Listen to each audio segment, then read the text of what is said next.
کیا فرماتے ہیں کہ سبحان اللہ سبحان اللہ سبحان اللہ سبحان اللہ سبحان اللہ سبحان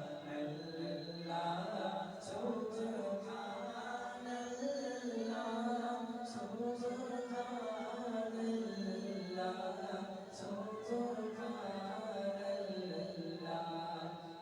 جیسے کہ میں تیرا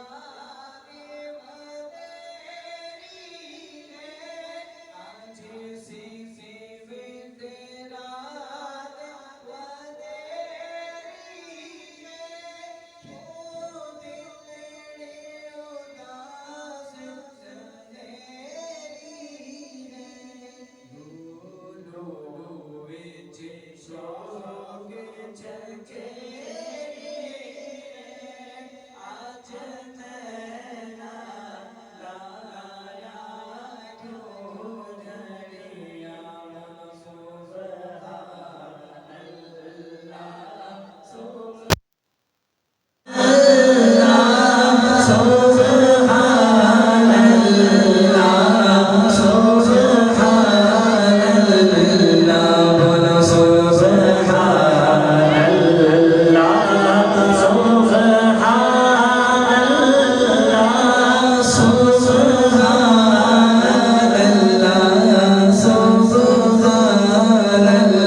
نسبت سے من کرتے امام حسین مل کے پڑھتے ہیں. بہت پیارا کلام ہے. یقیناً آپ کو مزہ بھی آئے گا. مل کے پڑھیں گے انشاءاللہ.